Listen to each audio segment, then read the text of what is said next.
Hello guys! Hello Libra. Welcome Libra dito sa aking channel, Kapalaran 888. Welcome guys. Alamin natin kung anong messages, vibration, gabay energy para sa inyong lahat. General reading, so pwede kang makaresonate. Gamitin mo ang iyong intuition sa panunood. Libra 52-7, Goddess of the Moon. Libra, November, money and career, financial reading. Okay, doon sa mga Libra na maraming mga inaalala, kinakatakutan, marami kayong mga takot sa inyong katawan, scarcity, financial scarcity, natatakot kayo na saan nyo kukunin yung pambayad sa ganito, ganyan, ganito, saan kayo pupulot ng pera, ganyan, so ganyan.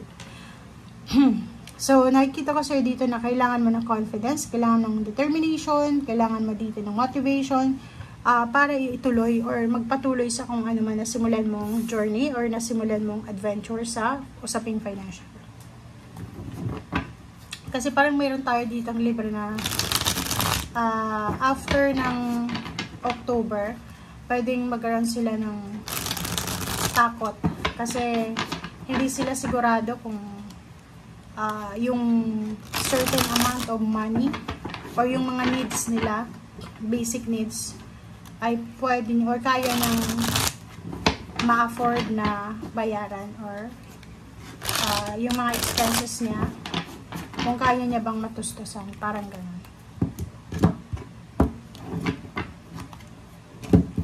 Okay. 21, the World 3, 9 of Cups. Oh. So, nakikita ko siya dito, Libra. Sinasabi dito sa'yo na isang completion, isang accomplishment sa usaping pamilya. So, money yung pinag-uusapan natin, but lumabas yung family life. Pero, related din to kasi posibleng may mga kailangan ng papamilya mo. Ikaw mismo, kailangan mong mag-ipon, maglikom ng lump sum of money para sa inyong pamilya, kapamilya, kaibigan, relatives, or kung sino man ito na nangangailangan ng financial siya, pwedeng malaking halaga. Nakikita ko yung completion dito. Completion and accomplishment. Kaso lang, mag-iingat ka kasi merong isang tao dito na posibleng hindi siya masaya, na may na-accomplish ka. Parang ganun.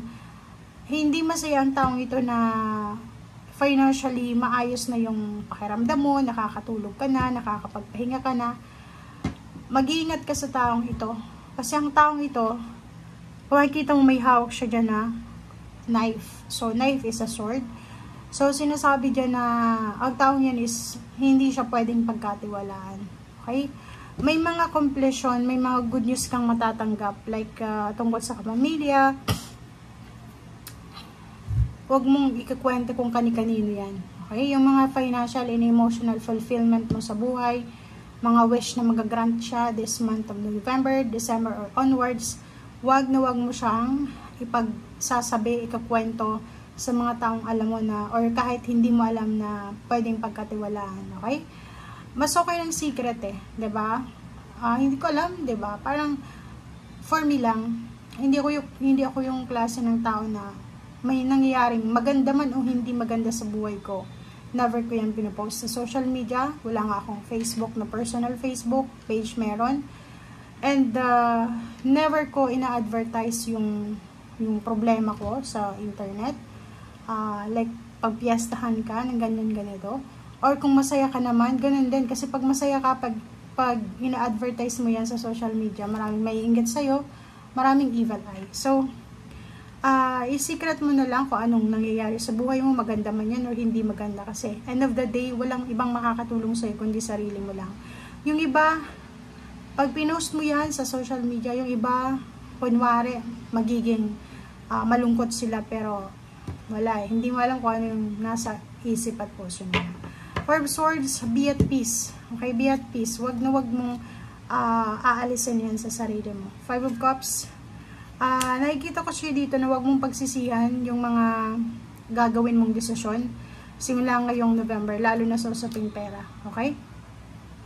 Huwag mong pagsisihan yung mga decision making, lalo na sa relationship and then sa pera. Okay? So, dito din, sinasabi na may good news na parating, na pwedeng magdala sa'yo ng celebration, magdala sa'yo ng positive emotion, happiness, excitement, party. Diba? So, nakikita ko sa'yo dito, second week, third week ng November ay posibleng sobrang nakafocus ka sa trabaho mo, excited ka sa trabaho mo. Ay, nakikita ko yung sobra-sobra kang focus na parang ayaw mong madistorbo ka. Okay? And yung iba, busy sa pagre-research. Yung iba is busy sa pag-aaral. Yung iba is busy sa pagpapahinga. Busy sa pag-meditate, contemplate. And nakikita ko din yung iba sa inyo dyan, maganda yung takbo ng money kasi hindi mo masyadong kinukontrol yung situation tulad ng mga nakaraang taon, di ba? Di ba? Na kinukontrol mo yung situation. Pag hindi maganda yung sitwasyon, hahanap ka ng ibang way. Dito nakikita ko na go with the flow ka lang. Pero nakikita ko na at peace ka. Nasa hermit mode ka, nag-iisip, nagme-meditate. Ano ba yung next step or next move ko? So, yun. Sa fourth week ng November, lahat ng pinagdaanan mo sa past, yung restrictions, stagnation, emotional pain, emotional problems, lahat yan ma-overcome mo, and then ang kampalit niyan is Ace of Pentacles. And sa ilalim niya is Nine of Pentacles. So, nakikita ko siya dito na overall, sinasabi na wish fulfillment, wish granted. Ito yung matagal mo nang hinahanap na sagot. Ito yung matagal mo nang tinatrabaho.